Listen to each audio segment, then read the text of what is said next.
Welcome back to the Blue Tiger Poker 10K Challenge weekly update. So this week we got through all the bad variants from last week and we turned a profit. So we're actually back over where we were 2 weeks ago and we're closing in on that $8,000 mark. Not going to be able to play today. I'm 1 day short of getting this weekly update out too. So the numbers we kind of go over for today will actually close out the month of May for us.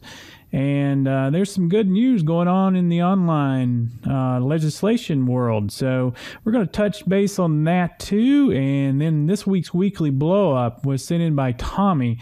Tommy says that every time he goes and plays at a casino that there's just one little casino game that always seems to take all his money back. So he sent in a picture, and we're going to be able to maybe help him feel a little bit better about his loss this week on that one. So the numbers for last week look really good. We didn't have any bad variants like we had last week, and we actually had, I think, one hand where we got our money in. I was factoring in that we had 2 overs plus the flush draw. We ended up really only having 1 over in the flush draw. And we actually hit the flush draw on the river, so a little bit of good variance coming back our way on that hand.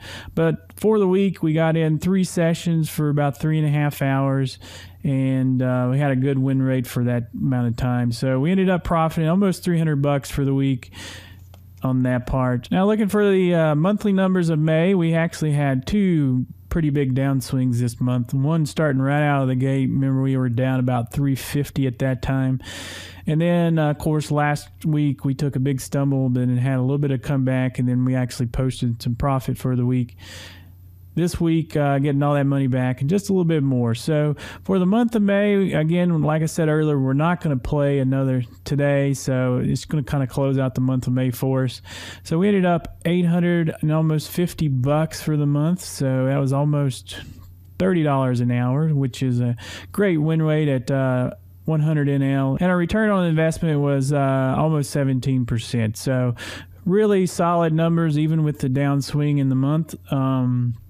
Again, we'll take these kind of numbers anytime.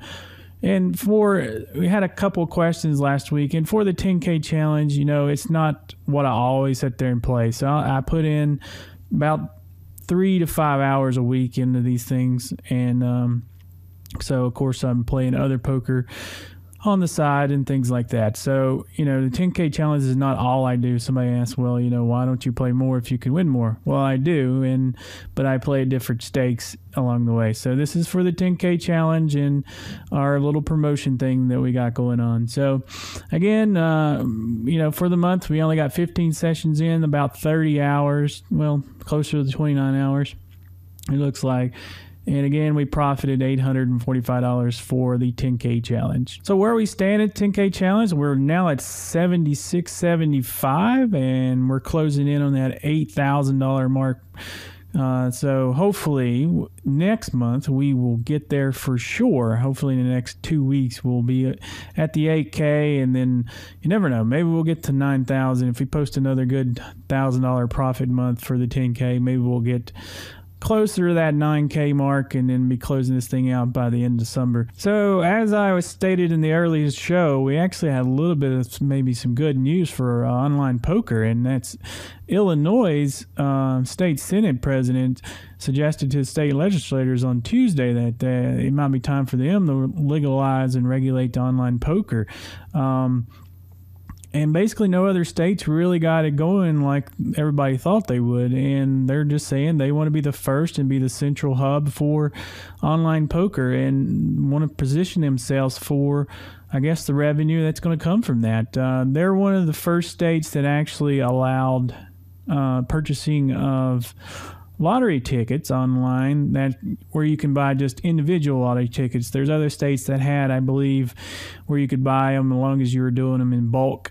You could purchase them, but they're the first state to sell them as an individual ticket. So that's something really good that, you know, if they're going to do that, then I don't see why they would ever not consider doing online poker if they're going to, you know, people are going to play the lottery more than poker. And poker can be regulated, you know, the lottery is just a crapshoot pretty much. I mean, the odds of winning that thing is just so small that, it's just people have their high dreams and hopes, and sometimes when people are in financial distress, they turn to that thinking they're going to hit it large, and the 99% of the people do not, and they're out more money than they could afford at the current time. But online poker is a thing where if you got skills and you learn, and you can also sign up at BlueTigerPoker.com, and we can help you better your game to where you can profit from that. And not saying that you're going to come out and be the next multi-million-dollar winner, but I always tell people, you're not going to do that. You got to put your time in and learn what to do, but it's going to be a great supplemental income for anybody. So,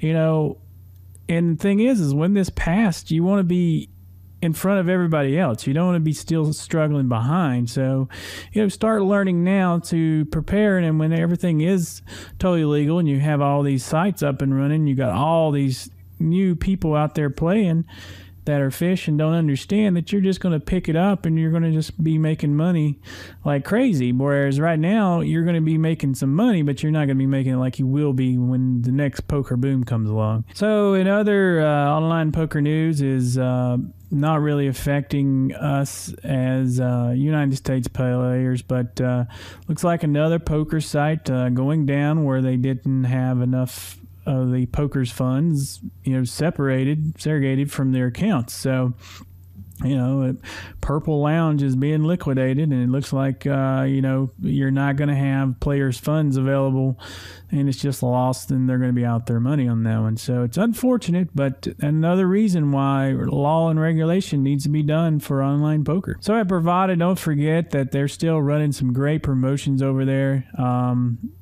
As you guys can do, you can actually, if you're not signed up for Bravada, you can click on actually now the little banner at the bottom of the video that's running, and it'll take you directly to the sign up page. It gets you up and running in no time. Again, there's some great bonuses, up to 100% match on your first money you put in, and the bonus is very easy to clear. They're not hard at all. But again, they're running the Macau package, and let's not forget about the 100K guarantee tournament that's every Sunday at 4 p.m. You can get in for as little as $1. You can buy in direct for $164 into that one, and that's including your registration fee. So it's every Sunday, and the turnout on that thing is pretty low. There's usually only about 400, 500 people tops in those things. And, first place is getting around $20,000. So definitely step it up for the big deal. It's every Sunday at 4 p.m. So this week's weekly blow up again, as I said earlier, it was sent in by Tommy. And Tommy has a little issue. He says whenever he plays poker, he does okay at the, when he goes and plays live. And as soon as he gets done, he has this little urge to go over and play 3-card poker. He says he loves it, the excitement of it and stuff, but he always seems like he gives away all of his winnings back. So he sent in a picture that he just said, blow it up, that it's really pissed me off this week. I'm not going to even mention the amount of money he said he lost on it. It was pretty crazy. But 3-card poker, just a little strategy for you guys if you never played it. If you go, don't ever put a bet on the 2 pairs plus bet. You're going to put one ante up, and then if you got the progressive, you can play progressive, but again, that's going to cut into, it's going to make the house odds a little bit better for them. So the house odds is usually right around 5% on this game. And every time you get dealt a Queen 6-4 or better, you want to go ahead and do the raise, or you can complete the bet however it's set at each casino. But most of them are just the raise button at that time. So as long as you got Queen 4-6 or better, you're going to raise. And if you got worse than that, you just go ahead and give up your ante at that time. And that's basically the strategy of 3-card poker.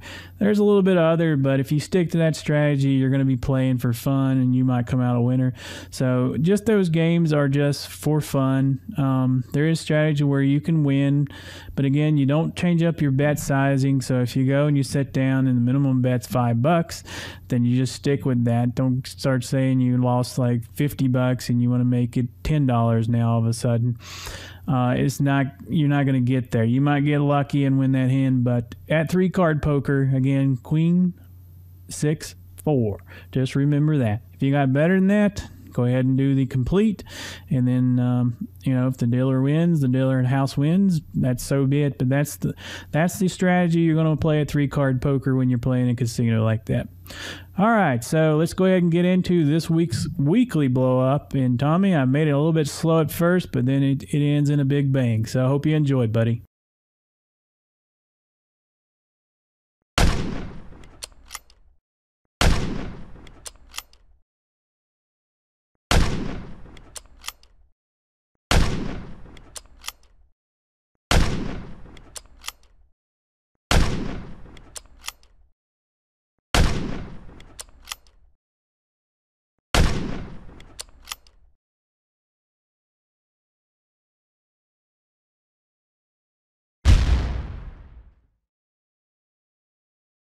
That was this week's weekly blow up. So again, Tommy, thanks for sending that one in.